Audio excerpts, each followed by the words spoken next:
જય ગિરનારી, જય માતાજી, જય ગુરુદત્ત, જય દ્વારકાધીશ, જય વિશ્વકર્મા ભગવાન। આજે ગુરુ પૂર્ણિમાનો મહોત્સવ આશ્રમમાં મૂર્તિ પ્રાણ પ્રતિષ્ઠા પછી પ્રથમવાર ગુરુ પૂર્ણિમાનો ઉત્સવ ઉજવાઈ રહ્યો છે। ભગવાનનો ષોડશોપચાર પૂજન અભિષેક પ્રાણ પ્રતિષ્ઠા પછી પાછો પ્રથમવાર કર્યો છે અમે લોકોએ।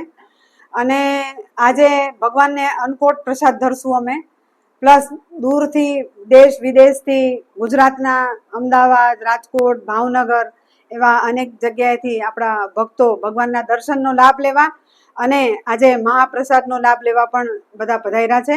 અમારું બધાને ભાવભર્યું નિમંત્રણ છે। અમારા ટ્રસ્ટીઓ પણ પધાર્યા છે। અમદાવાદથી મુકેશભાઈ પંચાલ છે, મોહનભાઈ પ્રજાપતિ, પોકરભાઈ મિસ્ત્રી, સંદીપભાઈ મકવાણા, જયસુભાઈ મકવાણા, કિશોરભાઈ લુણાગરિયા એવા ઘણા બધા અમારા ટ્રસ્ટીઓ છે। ટ્રસ્ટ મંડળના તરફથી આજ બધાને મહાભોગ મહાપ્રસાદ બધાને લેવાનો છે। અને વિશેષમાં ગુરુ પાદુકા પૂજન થશે, પ્લસ ગુરુજીનો અમે લોકો બધા એમના આશીર્વચનનો લાભ લેશું। દરેક ભક્તો આવ્યા છે તો ભક્તોને અમે એ જ કહીએ છીએ કે ગુરુ પૂર્ણિમા એટલે વ્યાસ પૂર્ણિમા।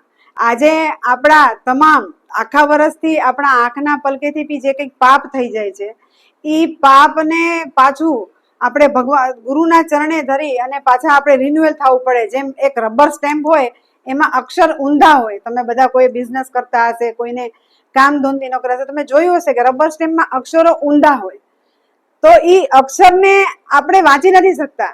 વિધાતાના લેખ અને નિયતિએ જે આપણા નસીબમાં લખ્યું છે એ થાય જ છૂટકો છે, પણ એમાંથી પણ જો આપણને પાર ઉતારે તો ગુરુ, તો એ રબર સ્ટેમ્પની અંદર આપણી પાસે સ્ટેમ્પ નથી, એ ગુરુ પાસે છે। ભગવાને ગુરુને એમના પ્રતિનિધિ તરીકે એક આ પૃથ્વી પર આપણને આશીર્વાદ સ્વરૂપ એક ભગવાનનું પ્રતિનિધિ છે, ભગવાનનું સ્વરૂપ જ આપણે માનીએ આપણા ગુરુને।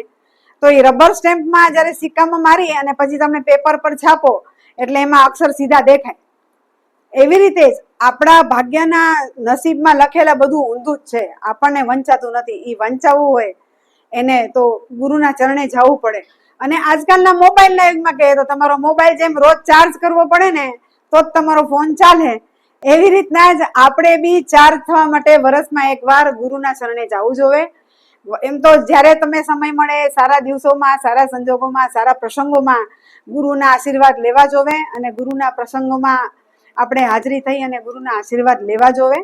એવા સારા ગુરુ પૂર્ણિમાના દિવસો એટલે આપણા ગુરુ આપણા માટે આખું વર્ષ જે તપ જપ પૂજા પાઠ કરતા હોય તો આપણે એક વર્ષ ગુરુના ચરણે ગુરુની પૂજા કરી અને એ ઋણ ચૂકવીએ છીએ। કારણ કે કહેવાય છે કે પિતૃ ઋણ, માતૃ ઋણ, ગુરુ ઋણ એટલે કે ઋષિ ઋણ એમાંથી મુક્ત થવાતું નથી, પણ આ રીતે આપણે ગુરુની સેવા કરી અને ગુરુના ઋણમાંથી મુક્ત થઈ શકીએ એવી ભગવાનને પ્રાર્થના કરીએ અને ગુરુને એટલી પ્રાર્થના કરીએ કે મારા પરિવારમાં સુખ શાંતિ સમૃદ્ધિ આવે અને મારા દેશમાં બી સુખ શાંતિ સમૃદ્ધિ આવે એવી દત્તાત્રેય ભગવાનના ચરણોમાં પ્રાર્થના, ગુરુજીના ચરણોમાં પ્રાર્થના, જગતગુરુ શંકરાચાર્ય મહારાજના ચરણોમાં પ્રાર્થના।